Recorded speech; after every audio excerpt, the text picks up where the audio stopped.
Nosotros queremos hablar de un tema un poco extraño esta mañana. Queremos hablar acerca de los vasos, los vasos mencionados en la Biblia. No crean que vamos a hablar acerca de todos esos vasos, ¿verdad?, que existen, todas esas. La gente que ha estudiado, que ha hecho, yo hice un curso una vez de etiqueta y protocolo. Bueno, yo he hecho 2 cursos de etiqueta y protocolo. Cómo sentarse a la mesa, cómo debemos servirnos en la mesa, cuáles son los utensilios, conocer los utensilios que se nos ponen en la mesa, los diferentes cuchillos, las diferentes cucharas. Yo me río porque yo he visto personas sirviendo a la habichuela con la cucharita del postre, porque parece que es lo mismo y le importa cualquier cosa. Ponen una cucharita más pequeña, esa es para el postre. Ponen una más grande, ¿verdad? Esa es para manejar el arroz y demás, cubiertos, etcétera. Y entonces vienen los vasos y las copas. No hay cosa más terrible que ver a una persona sin el conocimiento adecuado sirviéndose agua en la copa que es para el vino. Pero así lo hacen. Ponen una copita que es para el vino. Le ponen otra copa, otro vaso que es para el agua. Entonces a veces se complica, ¿verdad?, en una mesa la cantidad de utensilios, los platos. Uno, ¿para qué son? Los platos tienen diferentes usos. Unos son para sopa, sancocho, qué sé yo qué, otros son llanos, otros. Todo eso usted tiene que conocerlo y saberlo. Cómo usted lo hace, cuándo termina de comer, cuándo debe seguir comiendo, qué hacer en la comida, si no se debe hablar con la comida en la boca, no sé, bueno, tantas cosas. Se debe tener precaución porque cuando los comensales, el resto ya terminan y usted, ahora que hay, y usted sigue, es una señal de mala educación. Si usted es el último, usted queda comiendo ya el último y sigue comiendo. Y no, ahora que yo me voy a servir. Y todo el mundo ya concluyó y terminó. Y usted todavía se sigue sirviendo. Hay que poner cuchillo a la garganta. Pero no haga como el hombre que fue, lo invitaron. Él comía demasiado. El pobre hombre comía mucho. Y entonces sentó a la mesa y el compadre le dijo: compadre, cuando yo le toque, pare. Si no le toco, usted sigue, pero cuando le toque, pare. Así que el hombre estaba atento al toque del compadre, pero lamentablemente quien pasó por los pies fue un gato. Y el hombre estaba todavía en su buena cuando el gato le topó. Y dice: anda, pero mi compadre sí es inoportuno. Bueno. ¿Y qué le pasó? ¿No le gustó la comida? No, gracias, muy buena, gracias. Compadre está diciendo: no, al final, ¿qué fue lo que pasó, compadre? No, un gato que pasó por ahí, compadre, le topó, yo no fui yo. Wow, fíjense hasta dónde hay que tener cuidado, ¿verdad?, para no perjudicarse, pero tampoco pasarse de las rayas. En una ocasión, unos misioneros estaban en Brasil. Y entonces fueron a un lugar, a una aldea donde había una ancianita. Y esa ancianita tenía, lamentablemente, los dientes, casi los que le quedaban estaban dañados, ¿verdad? Ya casi no tenía otros. Y además tenía un problema aquí, una boquerita. Y en muy malas condiciones estaba la señora, ya a esa edad, ¿verdad? Así que uno de los misioneros le dio sed y quería agua. Y entonces le dijo a la señora: ¿Usted tiene un poquito de agua, por favor, que nos regale? Dice, sí, yo tengo agua allí. Y entonces habían dos vasos. Y dijo, ahí hay vasos. Y el hombre entonces se queda chequeando y dice, ¿en cuál será que ella bebe? Para yo no tomarlo. Y entonces ahí en un plato de ensalada Tim Marín de 2 pingües, y cogió, bueno, yo creo que ya no voy a estar buscando que estamos para allá. Y dice, ¡ay, sí! El hombre estaba bebiendo la Virgen, ese es mi vaso, ese es mi vaso. ¡Qué privilegio tiene usted! Bueno, los vasos mencionados en la palabra de Dios son muchos los vasos. Y en los tiempos anteriores a la venida del Señor Jesucristo, el servicio a Dios se realizaba mayormente en el tabernáculo y se hacía en el contexto de los oficios y de las ceremonias y de las actividades que se desarrollaban primero allí en el tabernáculo y posteriormente en el templo. Ese ceremonial o esos ceremoniales eran llevados a cabo, realizados por las personas autorizadas, las personas indicadas, sacerdotes, descendientes de Aarón o miembro de la tribu de los levitas. Y ellos organizaban, eran los responsables de llevar a cabo todas esas ceremonias que allí se realizaban. Dios ordenó que se hicieran también diversos rituales. El caso de las ofrendas, actos de adoración, de sacrificios diversos. Y entonces, para estos fines, se fabricaban diferentes utensilios que eran usados en esas ceremonias, en esos rituales. Utensilios de oro, utensilios de plata y utensilios de bronce. Y también utensilios de madera. Entonces, tazones, calderos, tenazas, garfios, palas. Algunos de esos instrumentos también eran de barro, eran hechos de barro. Y todos ellos estaban al servicio de la casa de Dios para ser usados en los ceremoniales y en los rituales. Y aunque la mayoría de esos utensilios eran realmente, muchos de ellos eran de metal, platos, cucharas, cubiertos, tazones, calderos, tenazas, garfios, palas, todos ellos eran utilizados apropiadamente en la obra de Dios. Algunos, por ejemplo, se usaban para la purificación de aquellos que habían sido leprosos y habían sido sanados, especialmente para ellos. Y en la realización de esos ceremoniales sagrados, habían justamente vasos destinados a variados fines. Algunos, por ejemplo, eran destinados a el agua de manantial. Otros, por ejemplo, la sangre de los sacrificios efectuados. Otros vasos podían contener las aceitunas y los ungüentos. Otro tipo de vaso contenían las cenizas que se colectaban inmediatamente después de los sacrificios.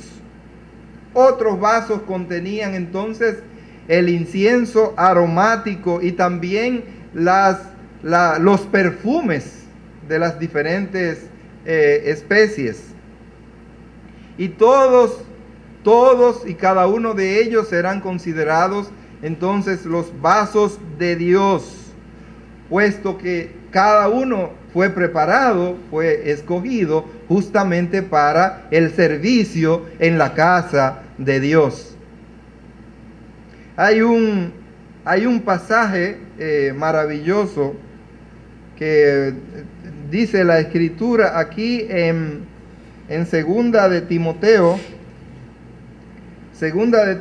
el capítulo 2, versículos 20 y 21 dicen: pero en una casa grande no solamente hay utensilios de oro y de plata, sino también de madera y de barro, y unos son para usos honrosos y otros para usos viles.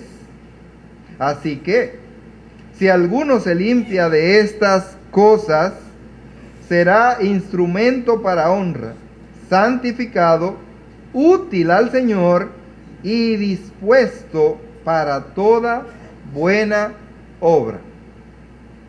En una casa grande. Bueno, en una casa grande no necesariamente, algunos creen que se estaba refiriendo a la iglesia, otros piensan que se estaba refiriendo exactamente a la humanidad en sentido general, como la casa grande que hizo Dios, la casa grande de Dios.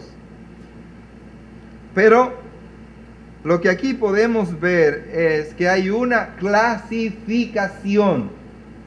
Y en esta mañana nosotros queremos hablar acerca de los diferentes vasos mencionados en la Biblia, pero atendiendo a una clasificación.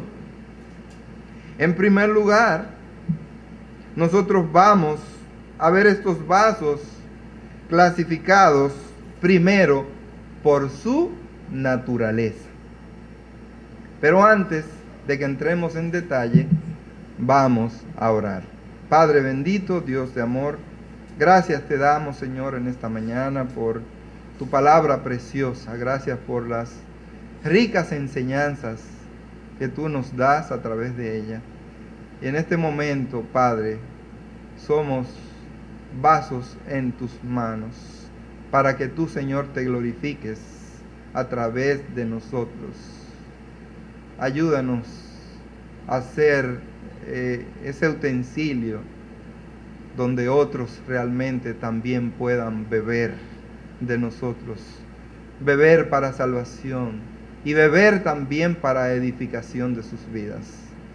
Úsanos con poder, te lo pedimos en el nombre de Cristo Jesús. Amén. Entonces, lo primero es los vasos por su naturaleza, según su naturaleza. Y aquí nos encontramos con los primeros, y justamente son, por su naturaleza, los vasos de barro.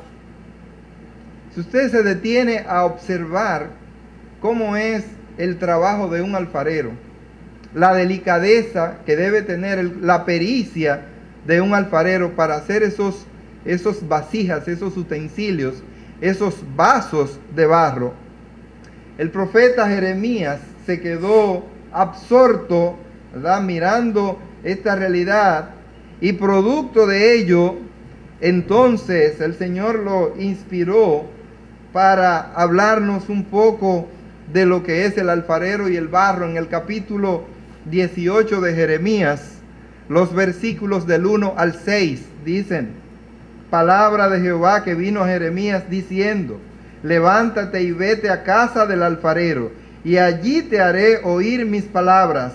Y descendí a casa del alfarero, y he aquí que él trabajaba sobre la rueda, y la vasija de barro que él hacía se echó a perder en su mano. Y volvió y la hizo otra vasija, según le pareció mejor hacerla. Entonces vino a mí palabra de Jehová diciendo: ¿no podré yo hacer de vosotros como este alfarero, oh casa de Israel? Dice Jehová. He aquí que como el barro en la mano del alfarero, así sois vosotros en mi mano, oh casa de Israel. Así que el profeta se quedaba absorto allí, mirando el trabajo, la pericia, la dedicación de estos alfareros, cómo ellos iban tallando estos vasos, cómo lo iban trabajando en su tiempo de forma tal que no tuvieran defectos ni dificultades, aunque podía hacer algunas rectificaciones realmente después, pero se necesita realmente tener una práctica, un conocimiento, una pericia, una dedicación para poder hacer esos vasos perfectos. Nuestro alfarero, ¿quién es? Es Dios. Él nos hizo y nos dio una forma, nos conformó, dice la palabra de Dios, dice, a su imagen y semejanza. ¿Qué vasos de barro más bellos? El Señor dice que tomó del polvo de la tierra y le dio forma. Y después que le da forma y impregna realmente, dice, el espíritu de vida, dice que sopló y dio aliento de vida. Y además, dice la Escritura, que puso entonces su sello. ¿Cuál es su sello? Su imagen y su semejanza en nosotros. Hermano, Él es el gran alfarero. Y estas imágenes que nos cuenta el profeta Jeremías estaban allí en el pensamiento del apóstol Pablo cuando nos habló de que nosotros éramos realmente vasos de barro en manos del alfarero. En su segunda epístola, la segunda epístola a los Corintios, el capítulo 4, el versículo 7, el apóstol Pablo dice: pero tenemos este tesoro en vasos de barro, para que la excelencia del poder sea de Dios y no de nosotros. En este vaso de barro, Dios ha colocado un grandioso tesoro.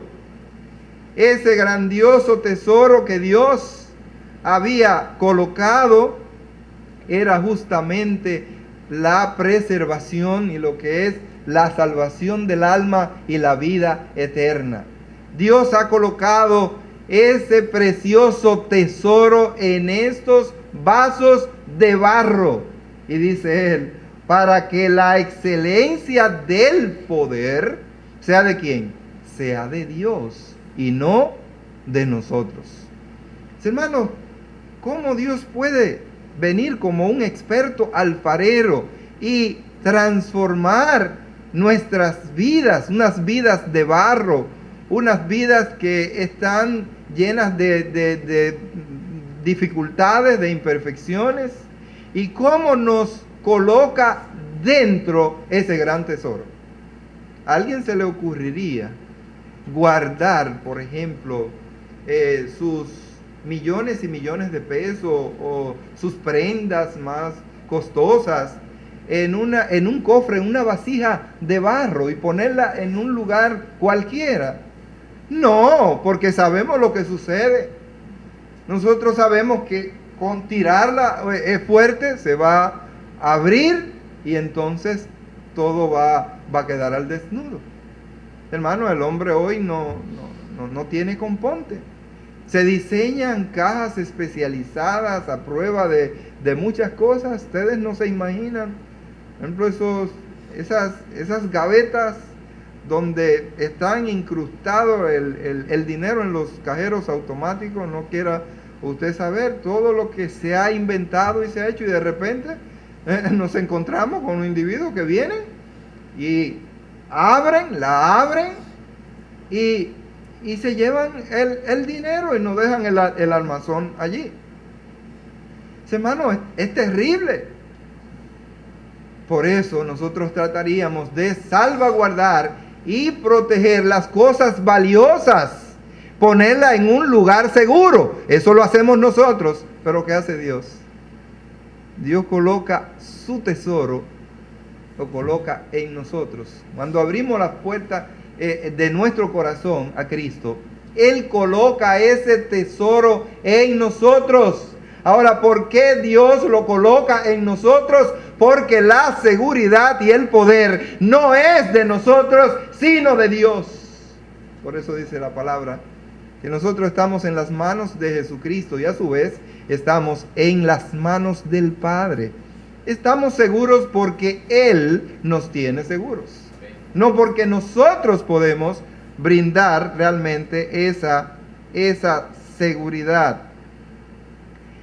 Así que el apóstol nos dice que nosotros tenemos esa valiosísima riqueza dentro de nosotros y aunque somos simples y vulnerables, somos vasos de oro, a Dios le ha placido tener ese tesoro en nuestros corazones. No solamente somos vasos de barro por la naturaleza, como Dios nos formó. Hermanos, somos vasos de barro porque fácilmente nos desplomamos.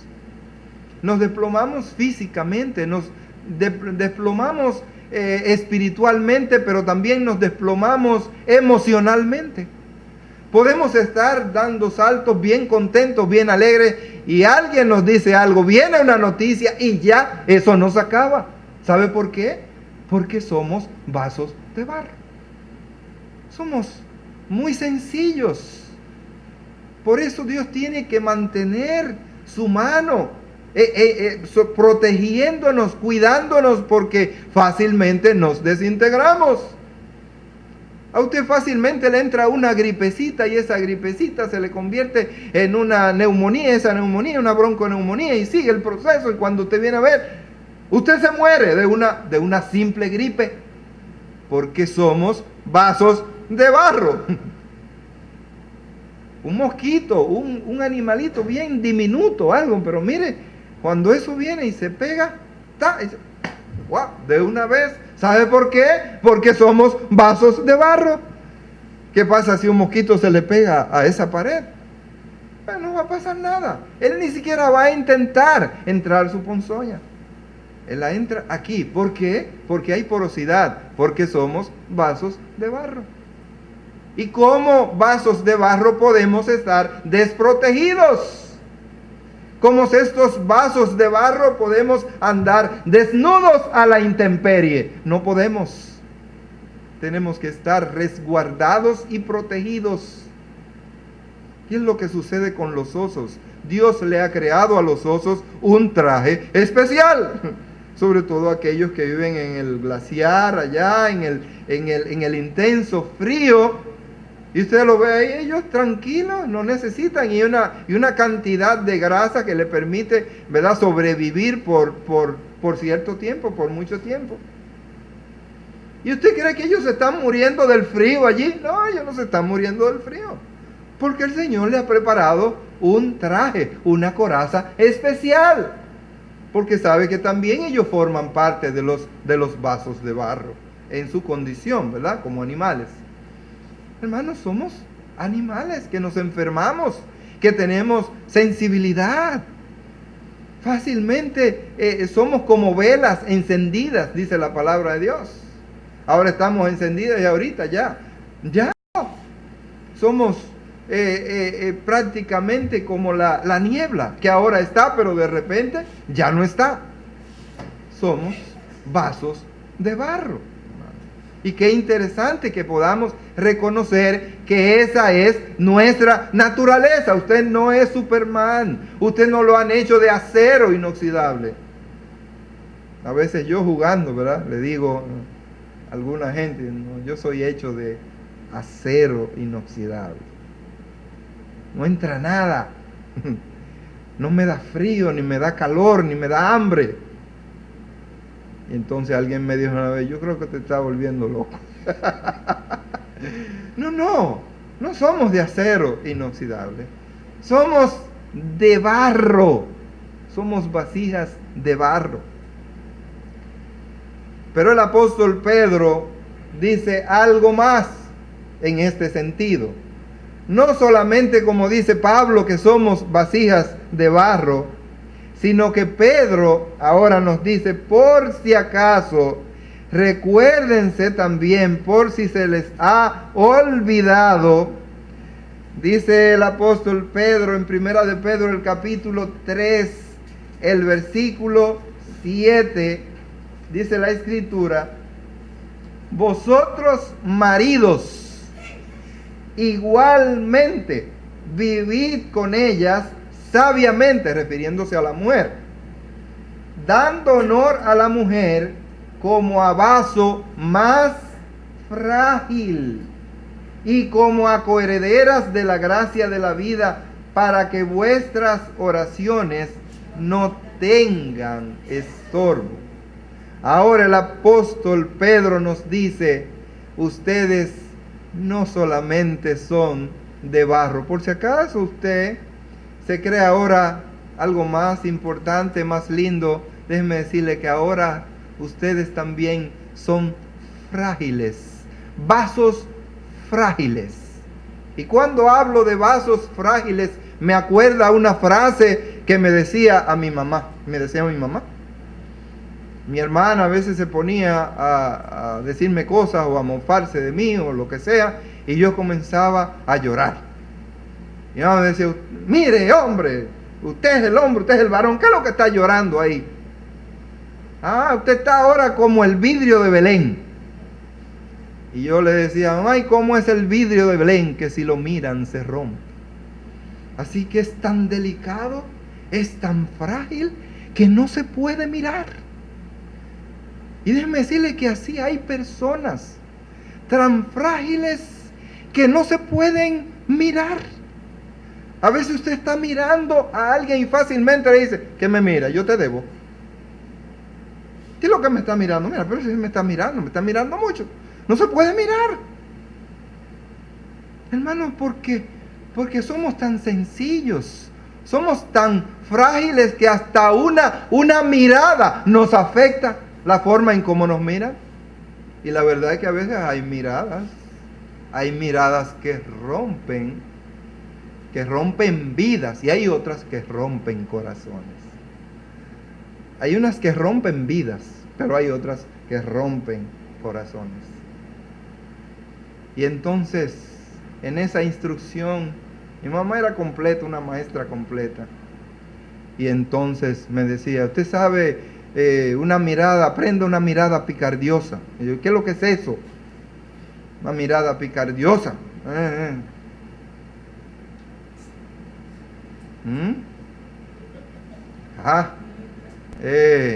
Otra mirada, ese.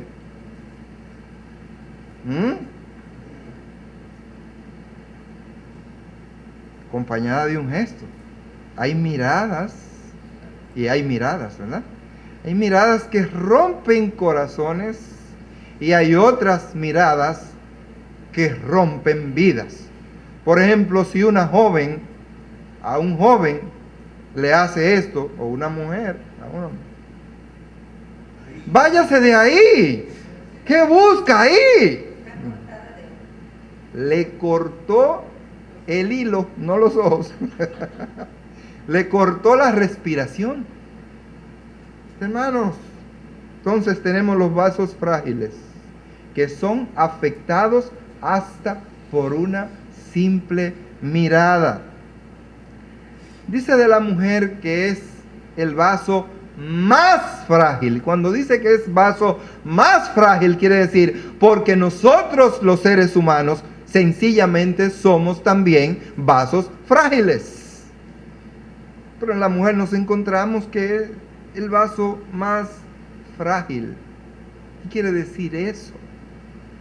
Eso hay que analizarlo porque ahora la ciencia, los estudiosos del comportamiento, de la conducta, dicen muchas cosas acerca de la naturaleza, realmente de la mujer, de la capacidad de aguante, de soporte, de la resiedad, de la fortaleza de la mujer. No, Dios ha hecho la mujer más frágil. ¿En qué sentido? No la ha hecho para cargar cosas muy pesadas. Sus músculos no están diseñados, su estructura no está realmente diseñada para eso. No, Dios la ha puesto y le ha dado una forma para cargar otras cosas, cargar otra cosa en su vientre que nosotros no podemos cargarla, los hombres. Entonces, ¿dónde es que la mujer realmente es frágil?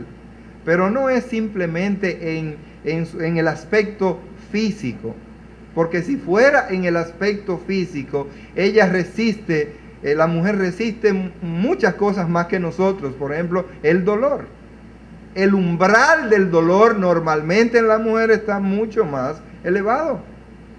Nosotros por naturaleza, nos duele cualquier cosa. Hay gente que le huyen a una pinchada de simplemente una inyección. O le van a sacar sangre y ese día tiene que ir la mujer y agarrarlo y todo eso porque es un problema.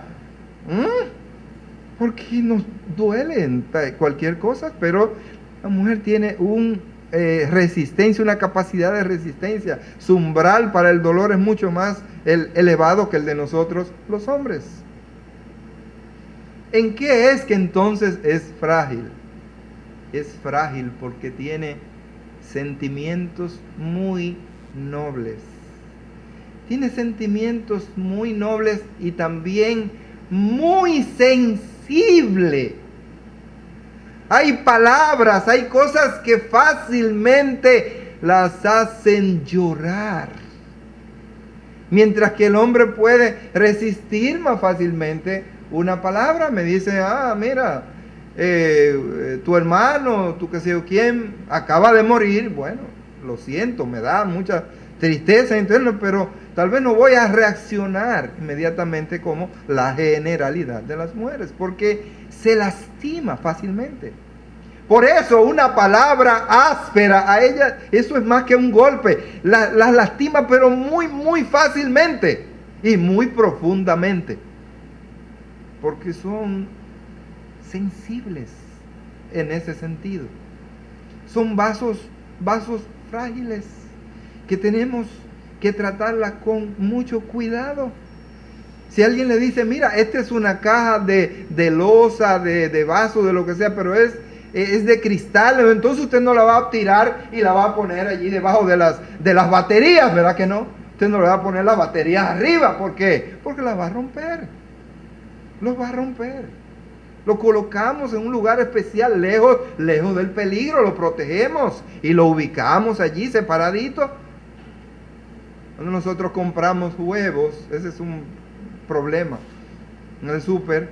Entonces, desde que esos huevos salen, Betty va, no, ponme los huevos ahí arriba, no, aparte. Y cuando llegamos, pásame los huevos. Y ella se lleva sus huevos y los coloca allá adelante. No los deja junto con todas las cosas porque fácilmente se cae algo, y cae arriba y ya se dañaron. Porque son ¿qué? Muy frágiles. Y justamente esa es la mujer. Dios nos ha dado ese elemento, esa ayuda. ¿Para qué? Para que nosotros la cuidemos, para que nosotros la atesoramos, para que las podamos proteger y cuidar. No para que las maltratemos, ni con las palabras, ni con las acciones. Ellas son frágiles, pero nosotros también somos frágiles. Aunque son frágiles, la palabra de Dios dice que son de gran valor. Tienen un gran valor en la creación. Son delicadas. Son muy delicadas. Pero también son bellas. Y el Señor las ha puesto justamente para despertar nuestra admiración hacia ellas. Fíjense que yo puedo admirar, ¿verdad?, a un hombre, decirle, ese señor es muy elegante, el señor, ¿verdad? Muy bien, perfecto, ya, punto. Si usted comienza y sigue por esa línea, entonces se podríamos interpretar otra cosa. Dice, oye, pero ¿qué ojos tiene? ¿Usted ha visto ese hombre? Pero mire esa nariz que tiene. Si usted me oye en eso, hermano, ¿qué está pasando, hermano? Sin embargo, en el caso de la mujer podemos durar horas y horas y horas. Sobre todo los poetas. Me acuerdo cuando escribía, ¿verdad? Describiendo los ojos bellos, preciosos, como el mar quieto y solitario. Y qué sé yo, qué inspirado, hermano, escribiendo sobre la imagen, la silueta maravillosa de la mujer. Y Dios la ha hecho así para justamente llamar nuestra atención. Así que las mujeres hacen mal cuando entonces quieren poner sus cuerpos como los cuerpos de los hombres. Ese es un problema. ¿Se han visto esas pesistas y esas mujeres? Cuando salen de ahí, ellos quieren salir también. Con esos músculos y todas esas cosas. Y entonces eso ya... si yo fuera, ¿verdad? Tuviera eso, no, pues yo no quiero otro hombre en mi casa. Si yo quiero una mujer tonificada, yo quiero una mujer, perfecto, muy bien, pero yo no quiero otro hombre en mi casa. Dios las ha colocado allí para que nosotros la admiremos, para provocar en nosotros justamente esa atracción.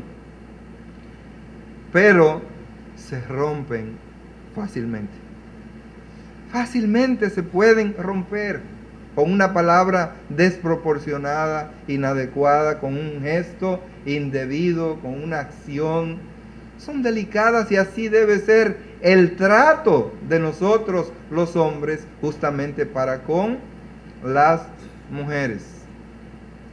Yo me crié en un hogar donde cabía eran mujeres.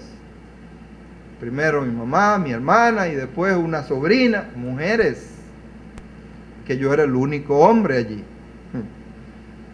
Ahora, eso no me desvió, eso no afectó realmente en mi comportamiento, en mi conducta. Pero yo aprendí sí una cosa, ¿sabe qué aprendí? A considerarlas, a tratarlas bien, a no ser abusador. Por eso cuando mi esposa quiere coger un tanque de 50 libras y subirlo a una segunda planta, digo, no, tú no estás hecha para eso. Tú tampoco, porque las rodillas no te sirven, pero tú tampoco. Mejor entonces paguémosle a otro. Pero no debe ser. Una vez la encontré con un tanque lleno de 50 libras subiendo a la segunda planta de mi casa. Y eso fue horrendo para mí. Yo no sé de dónde sacó esa infeliz. Y entonces ella subía un escalón, y lo colocaba allí y volvió.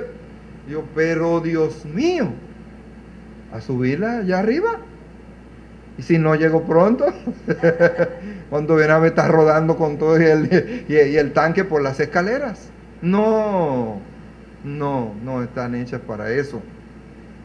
Así que tratémosla con delicadeza, no con rudeza, porque ellas tienen un lugar especial en nuestras vidas.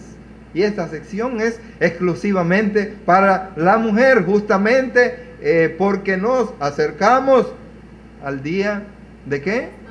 De las madres. Y este es el preámbulo, ¿verdad? Este es el preámbulo.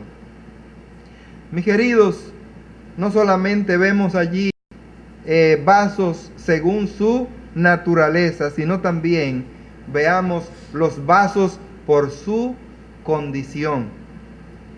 Vasos por su condición. Nos encontramos también con vasos quebrados. Son aquellos vasos que han sufrido algún tipo de desgaste por el uso y por el tiempo.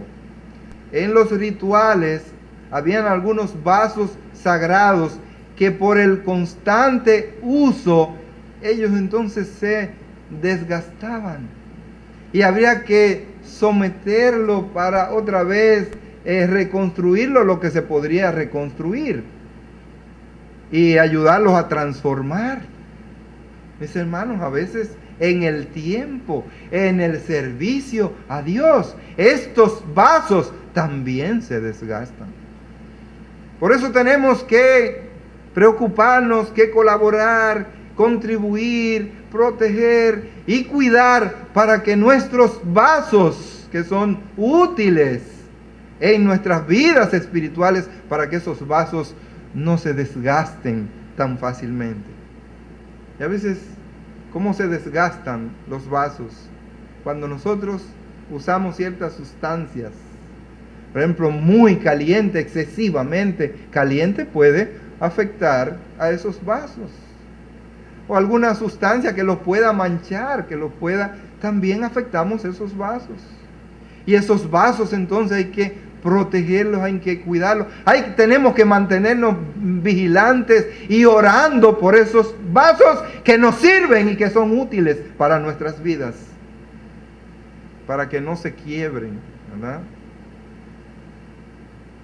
Dios valora nuestro real quebrantamiento. Debemos reconocer el momento cuando estamos mal. Aquí vemos al salmista en el Salmo 51, cuando ya él está verdaderamente quebrado. Ahora, ¿por qué él está quebrado? Él está quebrado porque él había pecado. Hay otra forma de quebrarse, ¿verdad? Ahora él está quebrado porque él lamentablemente había pecado. ¿Y qué es lo que pasa? Lo que debe suceder en un vaso cuando se quiebra. Bueno, se quiebra porque ha sido mal usado. Él mismo se ha usado indebidamente. En este caso, David se había quebrado. Cuando un vaso peca, no se puede quedar como si nada hubiese acontecido. Cuando usted echa algo caliente en un vaso, ¿cómo se pone el vaso? También se pone caliente. Así que somos vasos y a veces somos quebrados y nos quebramos por nuestros propios pecados. Aquí tenemos al salmista. Salmo 51, los versículos 16 y 17 dicen: porque no quieres sacrificio, que yo lo daría. No quieres holocausto. Los sacrificios de Dios son el espíritu quebrantado, al corazón contrito y humillado. No despreciarás tú, oh Dios. ¿A quién es que Dios no desprecia? A un corazón contrito y humillado. Usted debe reconocer cuál es su condición.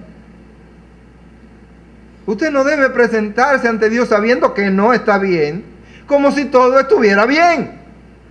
No, Dios quiere esos vasos quebrados. ¿Para qué? Para Él transformarlos.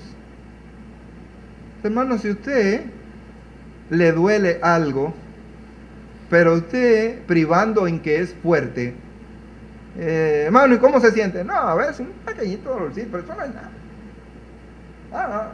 ¿Cómo está hoy? No, estoy bien, ¿no? Y adentro, posiblemente le ha comenzado un problema serio, tal vez un cáncer que le ha iniciado, y usted dice que todo está bien. Y no reconoce que es un vaso quebrado, porque es frágil, porque es de barro. Y entonces, ¿qué es lo que tiene que hacer? Tiene que ir al médico para que lo chequen, para que vean a ver qué es lo que está pasando con ese vaso adentro. Pero si privamos en fuerte, ¿sabes lo que va a pasar? Sencillamente nos vamos a morir. Así que lo que podemos hacer delante de Dios es declararnos como lo que realmente somos y como estamos. Señor, he pecado delante de ti. Señor, restáurame. Señor, perdóname. Señor, ayúdame a estar en buenas y en buena condición delante de ti. Bueno, somos vasos quebrados. Estos vasos, cuando eran llevados al alfarero, estos vasos para ser restaurados, reparados, esos vasos eran vaciados, eran limpiados de cualquier tipo de sedimento que tuvieran. Así que cuando nosotros nos ponemos en las manos de Dios para que el Señor nos transforme, el Señor tiene que sacar todo lo que hay en nosotros. Porque todo lo que hay en nosotros es maldad, es perversidad. Solamente lo que Dios pone en nuestros corazones es lo bueno. Lo que se origina en nuestra carne, en nosotros, es malo, es suciedad, es pecado, es perversidad. Y Dios tiene que obrar. Así que estos vasos eran vaciados y eran limpiados por el alfarero. Estos vasos entonces procedían ellos a ser lijados y a ser cepillados para poder ser restaurados.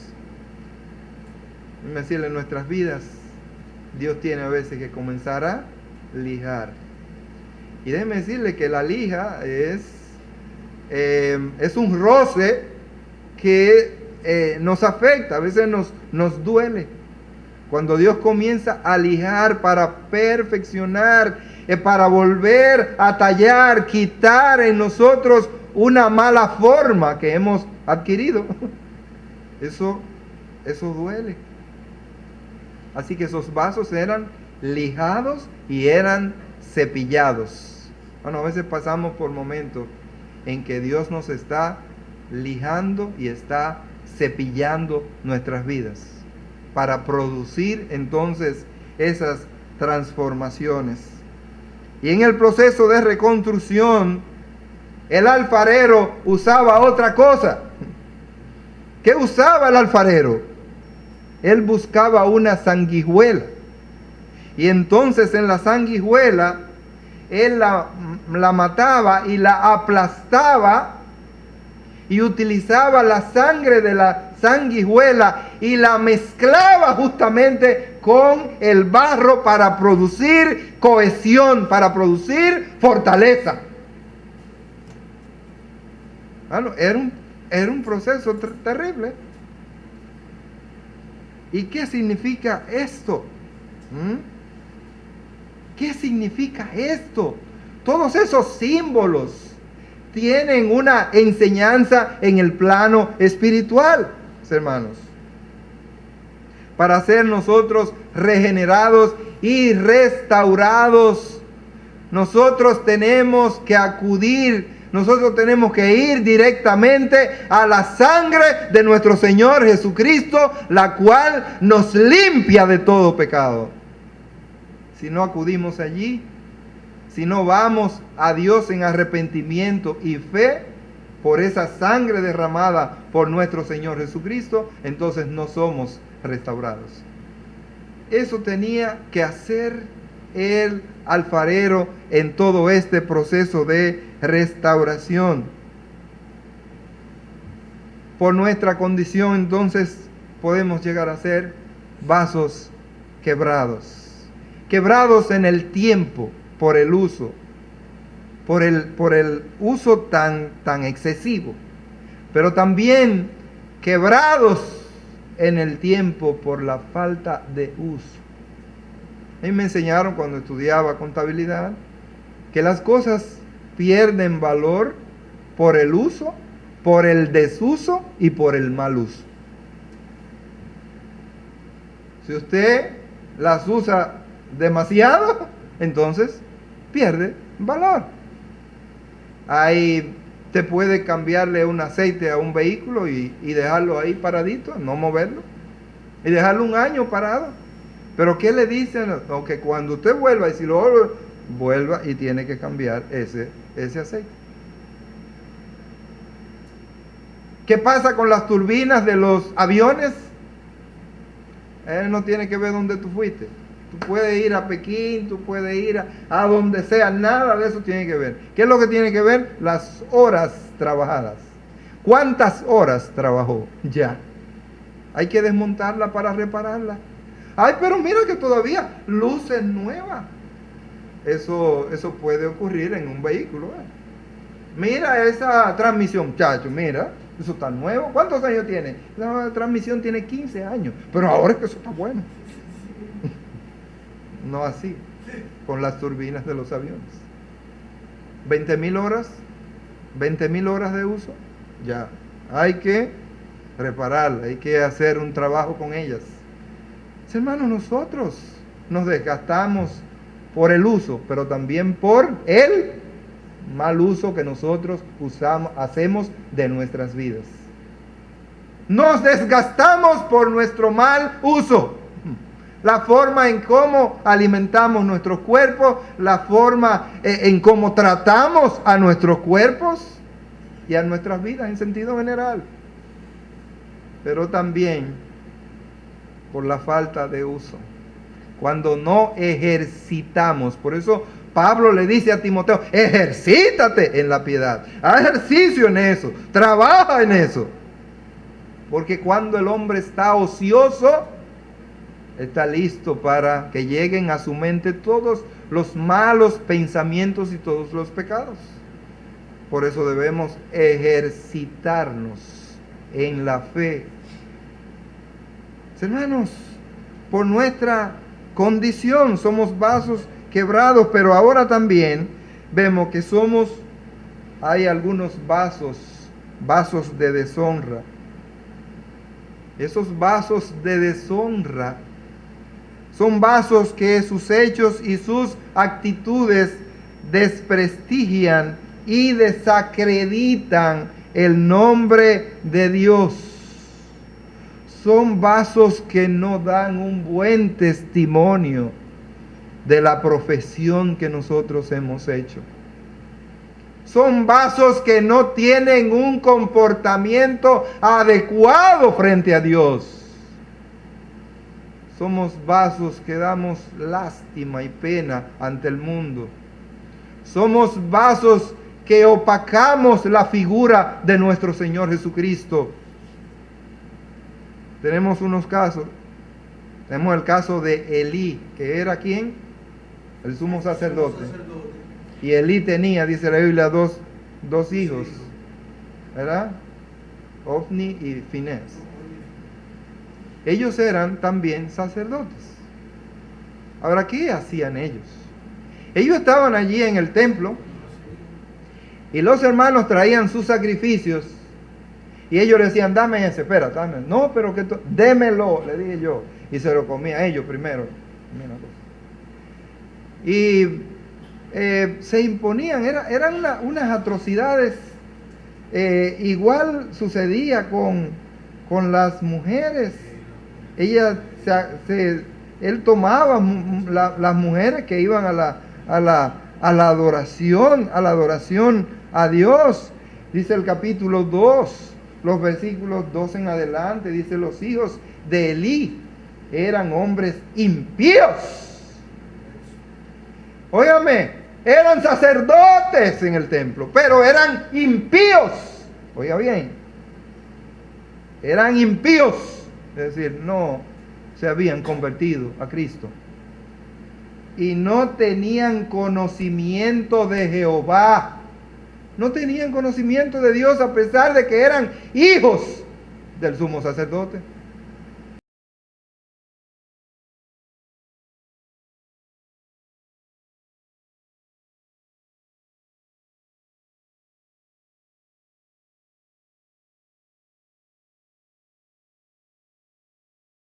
Garfio, el sacerdote lo tomaba para sí. De esta manera hacían con todo israelita que venía a asilo. Asimismo, antes de quemar la grosura, venía el criado del sacerdote y decía al que sacrificaba, da carne que asar para el sacerdote, porque no tomará de ti carne cocida, sino cruda, ¿sí? Para cogerla mejor. Y si el hombre le respondía, quemen la grosura primero y después toma tanto como quieras, él respondía, no, sino que dámela ahora mismo. De otra manera, yo la tomaré por la fuerza. Es decir, a la mala. Era pues muy grande delante de Jehová el pecado de los jóvenes, porque los hombres menospreciaban las ofrendas de Jehová. Un verdadero desastre. Eran personas que habían estado en la casa del sumo sacerdote, se habían criado allí, pero eran impíos, lamentablemente. Por eso entonces, allí está Samuel que marcaba la diferencia con los hijos de Elí. Él estaba en entrenamiento como Dios, como su madre Ana le había prometido a Dios. Y ahí estaba con Elí en entrenamiento, pero él no imitaba ese comportamiento de los hijos de Elí. No se dice eso de Samuel. Pero los hijos de Elí eran impíos. ¿Sabe qué hizo Dios? Bueno, se armó una guerra y esos dos muchachos los mataron. Y para que no quedara dudas, vinieron a darle la noticia a su padre. Le habían dado las quejas de ellos.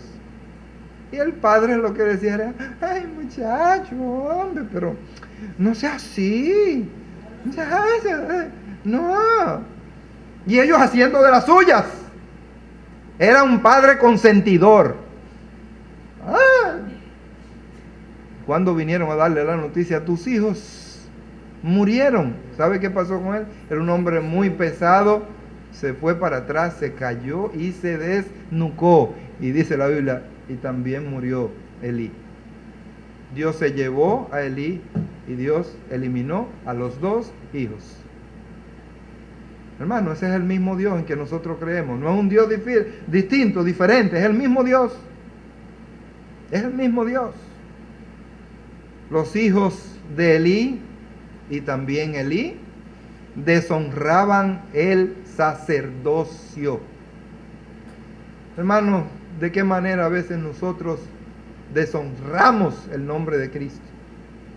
Con nuestro testimonio, con nuestro comportamiento, con la forma de vida que llevamos, deshonramos el nombre de Cristo. Pero déjeme decirle que hubo otro, que era parte del equipo de nuestro Señor Jesucristo. Él era discípulo también. Pero ¿sabe qué dice la Biblia de él? Que él fue un traidor y fue un ladrón. Un traidor y un ladrón. Y él tenía algunas expresiones como que cualquiera podría decir: oh, pero mira, qué hombre más sensible ante las necesidades de los otros. Le dijo: ¿cómo esta mujer viene a derramar todo ese perfume sobre el Señor Jesús en vez de entregarlo para nosotros venderlo, sacar dinero y repartirlo a los pobres? Y dice, pero esto no lo decía de corazón. ¿Sabe por qué lo decía? Porque era ladrón. Era para él cogerlo, tomarlo. ¿Cuánto dinero él se robó de ese ministerio del Señor Jesucristo? ¿Cuánto dinero? Por eso no pudo más.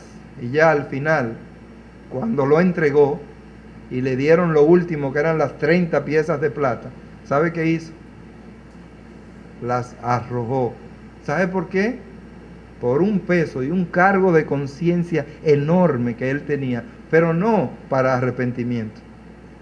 No para arrepentimiento. Finalmente, sabemos cómo Judas murió. Él se ahorcó. Y finalmente, dice la Biblia, se despeñó. Se partió, sus entrañas salieron. Todo eso fue algo terrible. ¿Cómo termina entonces la vida muchas veces de los vasos de deshonra? ¿Cómo es que termina? ¿Sabe cómo termina la vida de los vasos de deshonra?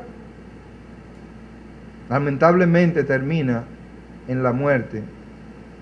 Dios se los lleva. Dios los lleva. Dice Pablo, escribiéndole a los corintios, que muchos de ellos, por su conducta, por su estilo, por su forma, ¿cómo eran ellos? Dice que muchos estaban enfermos y otros ya duermen, debilitados, enfermos y muertos. ¿Por qué? Porque deshonraban el nombre de Dios. Hermanos, pero no solamente vasos por su condición. Hemos visto vasos por su naturaleza, hemos visto vasos por su condición y finalmente vasos por su utilidad. Vasos por su utilidad. Hay unos vasos que Pablo le llama los vasos de ira. Vasos de ira. El vaso de ira era un vaso que el alfarero había tratado de una y otra vez de transformar, de arreglar, pero no podía restaurar. ¿Y sabe qué? Normalmente esos vasos se resistían al fuego. ¡Wow! Cuando algo se resiste al fuego, usted está tratando de darle forma y lo mete al fuego y el fuego no le hace nada, no sirve ya para más nada. Esos vasos se resistían al fuego, a la amonestación, se resistían al llamado de Dios. Y a veces nosotros nos constituimos en vasos que nos resistimos una y otra vez al llamado del Espíritu Santo en nuestras vidas. El Espíritu Santo está llamando, está diciendo algo en nosotros, pero no le hacemos caso. Nos convertimos entonces en vasos de ira. Ese Romanos capítulo 9, versículo 20 en adelante, dice: mas antes, oh hombre, ¿quién eres tú para que alterques con Dios? Dirá el vaso de barro al que lo formó: ¿por qué me has hecho así? ¿O no tiene potestad el alfarero sobre el barro para hacer de la misma masa un vaso para honra y otro para deshonra? ¿Y qué si Dios, queriendo mostrar su ira y hacer notorio su poder, soportó con mucha paciencia los vasos de ira preparados para destrucción, y para hacer notorias las riquezas de su gloria, las mostró para con los vasos de misericordia que él preparó de antemano para gloria, a los cuales también ha llamado, esto es, a nosotros, no solo de los judíos, sino también de los gentiles? Vasos de ira. Y en Jerusalén existía una colina llamada la colina del alfarero. Y allí iban los alfareros con cientos y cientos de vasos de ira que eran arrojados, ¿verdad? Eran arrojados de allí, los lanzaban de la colina, y muchas veces esos barros ¿verdad? Se desbarataban, se partían. ¿Y en qué eran usados finalmente esos barros rotos? Vasos de ira. Eran utilizados por los leprosos para rascarse. ¿Hasta dónde llega? ¿Y en qué se puede convertir un vaso de ira? Miren, lo que estoy diciendo es algo que está amparado en las Escrituras. Ahí en Jeremías, el capítulo 19. Jeremías, el capítulo 19, el versículo 11. Dice así: y les dirás, así ha dicho Jehová de los ejércitos, así quebrantaré a este pueblo y a esta ciudad, como quien quiebra una vasija de barro, que no se puede restaurar más. Y en Tofet se enterrarán, porque no habrá otro lugar para enterrar. Hermano, ¿qué va a hacer Dios con los vasos de ira? Esos vasos de ira, ¿ustedes se acuerdan? Un vaso de ira llamado Faraón. Faraón era el rey, ¿verdad? Y allí Dios le envió una y otra vez a su siervo Moisés y Aarón con un mensaje. ¿Cuál era el mensaje? Deja ir a mi pueblo, deja ir a mi pueblo. ¿Y qué hacía? Él decía que no, le mandaba una plaga, y ahí vimos 12 plagas, ¿verdad? Las 12 plagas, y una tras otra. ¿Y qué hacía? Cuando estaba en el momento, cuando esas plagas lo estaban atacando, la de las ranas, otra, la de langostas, varias, Cuando esas plagas lo estaban atacando, él decía, sí, ya Señor, ya estoy convencido. Se van, pueden irse.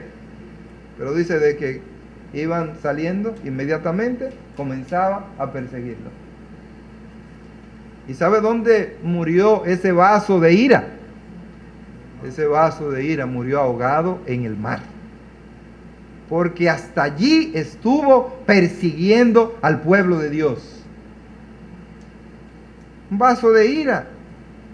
Dios lo había creado no para que fuera exactamente ese vaso de ira. Él decidió mantenerse y ser un vaso de ira. ¿Y qué hizo Dios? Bueno, entonces lo usó ¿para qué? Para su gloria.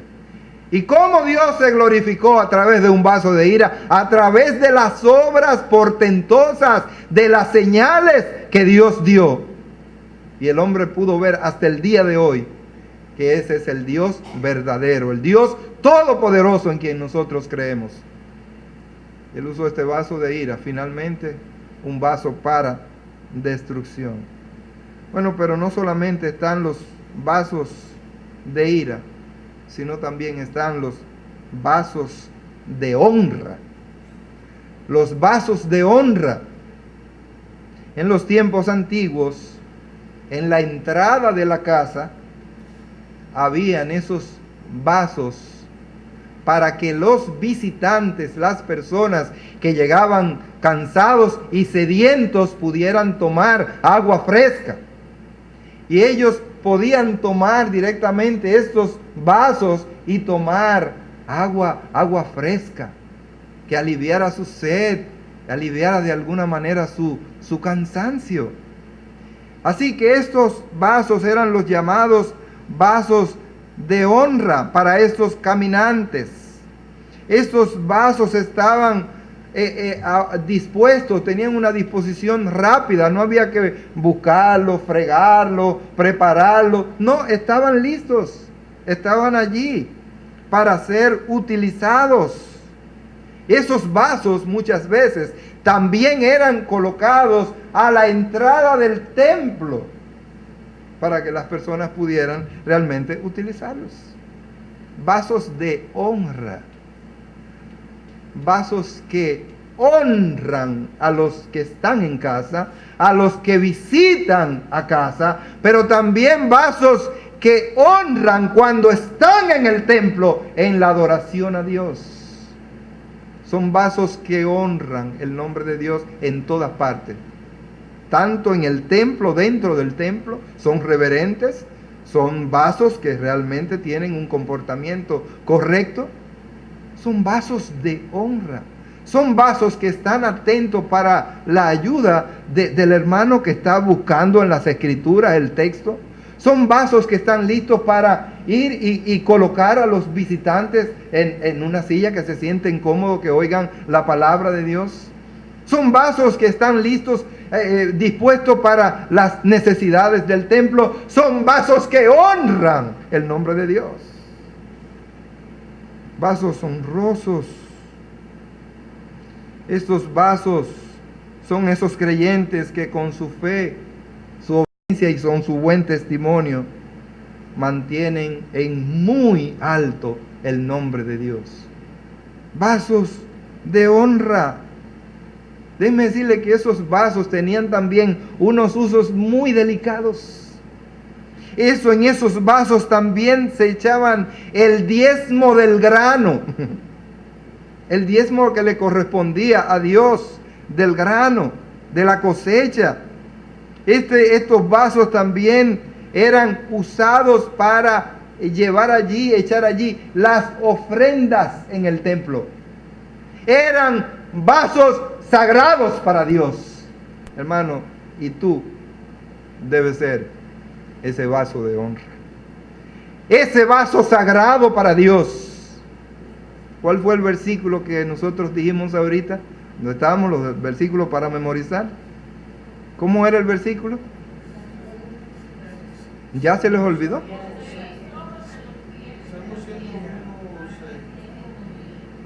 Dígalo, hermana, pónganse de pie, hermana Yulvi. ¿Cómo es? ¿Cómo es?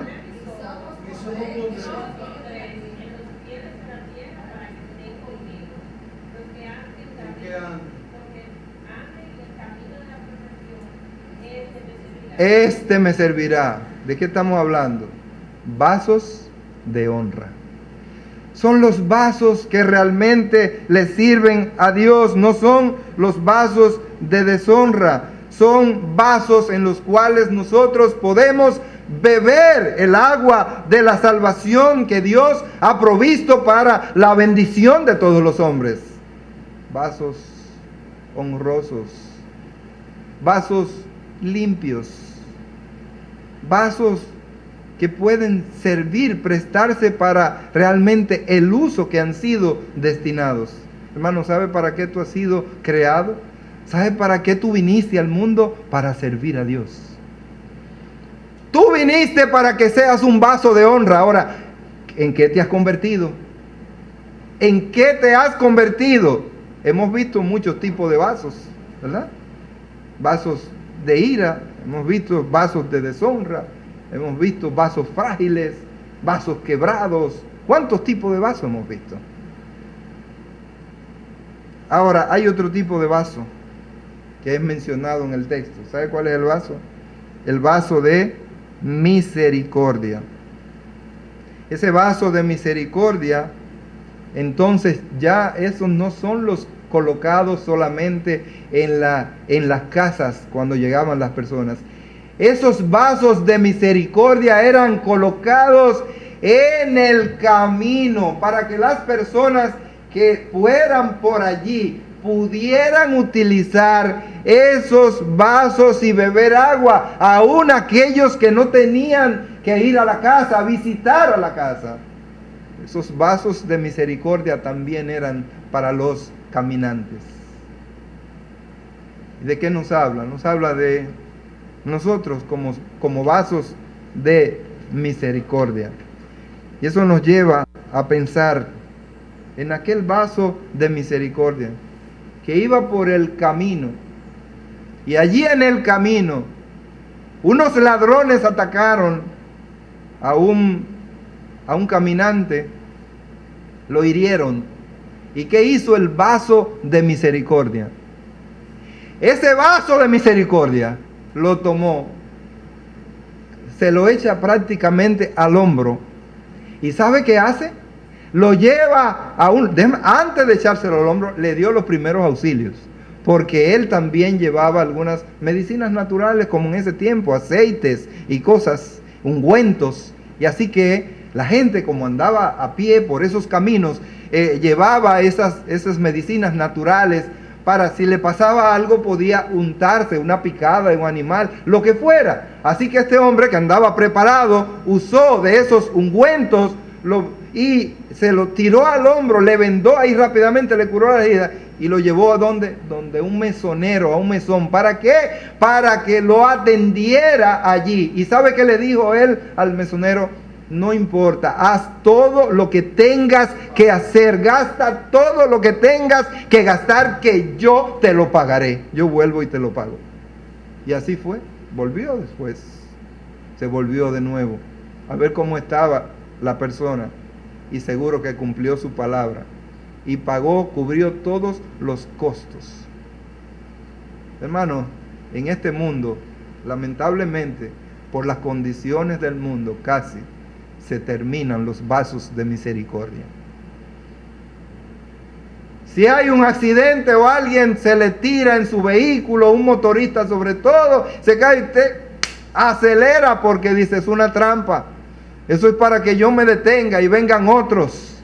Y entonces se acabó la misericordia. Antes existía, ¿verdad? Eso tenía que cambiar, no podía ser así. El que llevaba una persona accidentada a un hospital o a un lugar, una clínica, preso, vamos a ver. Y entonces es un problema. Entonces la gente dice, pero entonces yo lo voy a llevar al hospital para finalmente meterme en ese problema y ir preso y entonces comenzar la duda. Y si el hombre ha quedado medio loco y dice, sí, fue él que me dio, ya usted se cree un problema. Si no hay más testigos, si no hay más nada, ahí está la palabra de él, que fue él que me dio. Bueno, entonces, ¿qué pasa con la misericordia? Dice, por haberse multiplicado la maldad, el amor de muchos se enfriará. Y cada vez en este mundo tenemos menos misericordia. Encontramos una señora a las 12 de la noche con un niño en los brazos parándote para que tú le des algo, y tú en tu fuero interno, yo a veces lloro internamente porque me apena, lloro por ese niño, por ese infante que está siendo usado como instrumento por esa persona que muchas veces ni siquiera es su madre. Y tengo que seguir. ¿Dónde están los vasos de misericordia? Qué cosa tan terrible, cómo el mundo se ha vuelto. Sí que este hombre fue, lo llevó, primero lo atendió, lo llevó al lugar apropiado, le dijo que le hicieran todo lo que tuvieran que hacer, que él lo pagaría. Cualquiera podría pensar que fue este hombre que lo hirió. No, ese era un vaso de misericordia. Habían pasado otros vasos por ahí, dice la Biblia, que por ahí pasó un levita y que por ahí pasó un sacerdote. Por ahí pasaron otros vasos. Pero ¿qué hicieron esos vasos? Miraron y siguieron. ¿Sabe por qué? Porque no eran vasos de misericordia. Nosotros estamos llamados a ser vasos de misericordia. Hermanos, vasos de misericordia en un mundo perdido, en un mundo que se debate entre la vida y la muerte. Mi hija otro día me dijo: papi, ya trabajaba una muchacha, una joven, y llevó su niño muy temprano al daycare, pues lo dejó en el daycare y siguió por ahí y se fue a un lugar y ahí dispuso de su vida. Quiso dejar su niño, ¿verdad?, protegido. Todavía quedaba un poquito, algo de conciencia, porque no lo tomó, ¿verdad?, y se fue directamente y se tiró del sitio donde se tiró. Entonces, hermano, gente que se debaten en la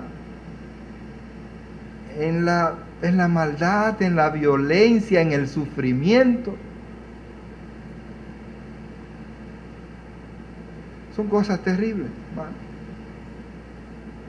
Una señora, me dice ella, que la estaba usando para ayudarla a pintar, se dedica a eso, a pintar una casa que compró.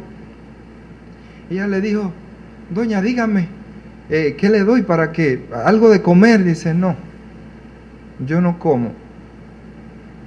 Yo finalmente, tal vez yo como, tal vez en mi casa cuando llegue, yo no como. Yo solamente fumo y bebo Pepsi. Fumo y bebo Pepsi. Mi hija mirándola, ¿cómo va su vida? ¿Cómo lleva su vida? No, yo solamente fumo y bebo Pepsi. ¿Cómo está la vida, hermanos? Pero nuestra misericordia no debe parar. Hay mucha gente que necesita de nosotros. Yo me da lástima porque cada vez que conozco de las situaciones, ahora en esta semana veía una joven con sus ojos distraídos en mi trabajo, una jovencita, y me decía: ¿qué te pasa? Dice: no estoy bien. Ella sufre una depresión muy grande. El viernes en la mañana, así venía caminando, y ella me dice, sus ojos medio aguados, y me dice: mi don, ¿me puede dar un abrazo? Wow. Yo la abracé, claro que sí, mi hija de mi corazón. ¿Tienen dinero? ¿Puede tener dinero? ¿Están cobrando un salario? No está mal. Pero En su corazón hay un tremendo vacío. Hermanos, ¿cuánta gente anda por el mundo llevándose con quien lo trajo? Se están muriendo a pedazos. ¿Y qué hacen los vasos de misericordia? Hay problemas, hermanos, porque estamos siendo bombardeados y atacados por Satanás en el sentido, mira, cuidado, que es un engañador, mira, es un perverso, mira, mentira, eso es lo que te quiere quitar lo tuyo, mira, cuidado, no le dé agua ahí, que es lo que tiene, mira. Y entonces nos hemos vuelto paranoicos y ya no podemos ayudar a los demás porque tenemos miedo. Pero aún Dios espera y pide que nosotros seamos, ¿sabe qué? Vasos de misericordia. Todavía debemos y tenemos la obligación de seguir siendo vasos de misericordia para los que nos rodean. Son muchos los que andan en este mundo sin Dios, sin esperanza, sin consuelo, sin horizonte, y andan dando palos a ciegas en la vida. Y tú estás llamado como vaso de misericordia a guiar a esta persona para que encuentre el camino correcto y se convierta finalmente en un vaso que honre y glorifique a su Dios. Hermanos, que hemos visto los diferentes vasos mencionados en las Escrituras. Vasos que por su naturaleza son vasos de barro, vasos frágiles, vasos que por su condición son vasos quebrados, vasos de deshonra, vasos que por su utilidad son vasos de ira. Como son vasos de ira, entonces Dios los usó en su propósito, ¿no? Caso de Judas y en el caso de Faraón. Vasos de honra y también vasos de misericordia. ¿Qué eres tú? ¿Qué tipo de vaso eres tú?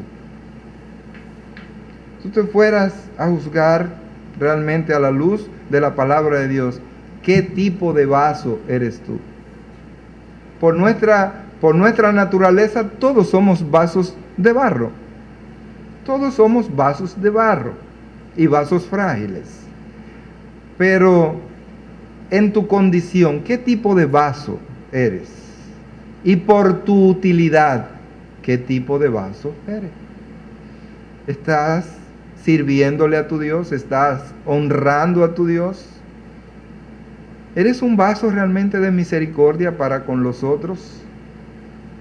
¿Qué tipo de vaso eres?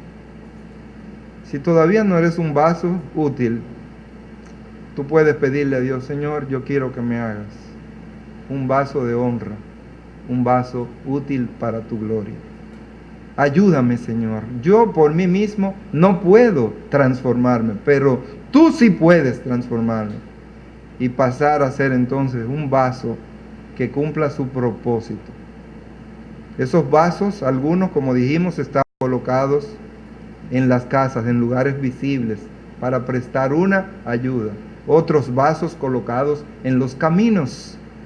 Hermano, mi abuela, aunque no fue cristiana, pero fue una mujer que tenía un corazón tierno y sensible. Un corazón de tal manera, ¿sabe qué hacía mi abuela? Que usaba unos jigüeritos, ¿verdad? Y los colocaba en las palizadas. Y allí, ¿sabe para qué ella ponía esos higueritos llenos de agua? Para que los lagartos tomaran agua. ¡Qué sensibilidad! Así que si hoy tengo algún tipo de sensibilidad también por los animales, es que viene desde muy lejos. Y de alguna manera eso se transmite. Hermanos, vasos de misericordia para con los que nos rodean. Ojalá así sea. Padre bendito, gracias te damos en esta mañana por tu palabra. Y oh Padre, en esta mañana, tú sabes los vasos que estamos aquí, tú sabes las necesidades que tenemos cada uno de nosotros. Te imploramos, Dios de amor, que obres en cada vida y transforme, Señor, llevándonos a llevar a cabo el uso para el cual tú nos has destinado. Señor, tú quieres que seamos vasos de honra y vasos de misericordia. Padre del cielo, obra poderosamente en cada vida, en cada corazón. Pon en nosotros este sentir que también hubo en Cristo Jesús. Padre, trae salvación y trae edificación a los presentes. Te lo pedimos en el nombre de Cristo Jesús. Amén.